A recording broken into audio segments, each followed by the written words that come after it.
Hello friends, welcome back to my channel legal help in Hindi.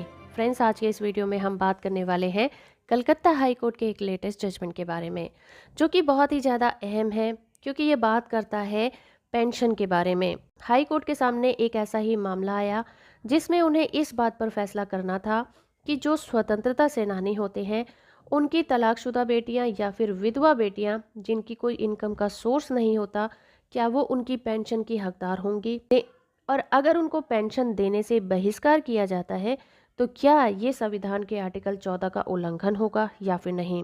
तो चलिए शुरू करते हैं आज का ये वीडियो, और वीडियो अच्छा लगे तो आप इसे लाइक और शेयर भी जरूर करिएगा। जजमेंट के पीडीएफ कॉपी का लिंक आपको नीचे मिल जाएगा, वहां से आप इसे डाउनलोड भी कर सकते हैं। कलकत्ता हाई कोर्ट के सामने एक ऐसा ही मामला आया जिसमें एक तलाकशुदा बेटी ने अपील दायर की थी। याचिकाकर्ता मृतक स्वतंत्रता सेनानी की बेटी है और 4 दिसंबर 2012 को अपने पिता की मृत्यु तक वो पेंशन योजना के तहत पेंशन प्राप्त कर रही थी। 19 मार्च 1999 को याचिकाकर्ता ने तलाक की एक डिग्री प्राप्त की थी और तब से अपने बेटे के साथ अपने पैतृक घर में रह रही थी। तलाकशुदा महिला होने के नाते वो अपने पिता पर पूरी तरह से निर्भर थी, क्योंकि उसने अपने पति से भरण पोषण का अधिकार छोड़ दिया था।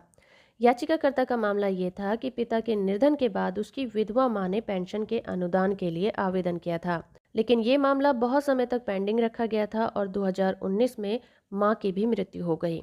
याचिकाकर्ता ने कहा कि रूल 5.2.5, जहां पर विधवा बेटी या फिर तलाकशुदा बेटियों को पात्रता से बाहर कर दिया गया है, हालांकि अविवाहित बेटी को शामिल किया गया है। याचिकाकर्ता के अनुसार ऐसा विवेक बिना किसी उचित आधार के किया गया है और संविधान के आर्टिकल 39 के साथ साथ आर्टिकल 14 का भी उल्लंघन करता है। यूनियन बैंक ऑफ इंडिया के अनुसार ये कहा गया था कि विधवा और तलाकशुदा बेटी खुद भरण पोषण करने में सक्षम है। उन्हें अलग अलग कानूनों के तहत लाभ प्रदान किए जाते हैं जो कि अविवाहिता बेटी को नहीं दिए जाते। इस तरह से विधवा और तलाकशुदा बेटियां और अविवाहिता बेटियों के बीच वर्गीकरण करना उचित होता है। कोर्ट ने इस मामले में टिप्पणी करी और कहा कि भले ही हम इस मामले में और इस अधिनियम को ध्यान में रखें, बेटी तलाकशुदा हो या फिर अविवाहिता। फॉर एग्जाम्पल, अगर हम धारा 8 और 9 को देखें तो हिंदू उत्तराधिकार अधिनियम 1956 की अनुसूची के वर्ग 1 के साथ संयोजन में पढ़ते हैं तो ये स्पष्ट होगा कि वर्ग 1 के वारिशों में न केवल विधवा बल्कि मृतक की बेटी भी शामिल की गई है।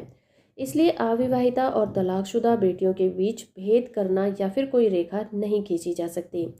कोर्ट ने कहा कि विधवा या तलाकशुदा बेटियों का पूरी तरह से बहिष्कार, यहाँ तक कि उन लोगों के लिए भी जिनके पास भरण पोषण के लिए कोई व्यक्तिगत आय नहीं है, संविधान के आर्टिकल 14 का उल्लंघन है। इन सभी बातों को ध्यान में रखते हुए कोर्ट ने इन सभी दिशा निर्देशों को, जो कि खंड 5.2.5 में अल्ट्रा वायस घोषित किए गए हैं, और इसके साथ कहा कि पार्ट 5.2.3 में विधवा तलाकशुदा बेटियों को भी शामिल किया जाएगा जो सैनिकों के सम्मान के योजना के पात्र होंगे।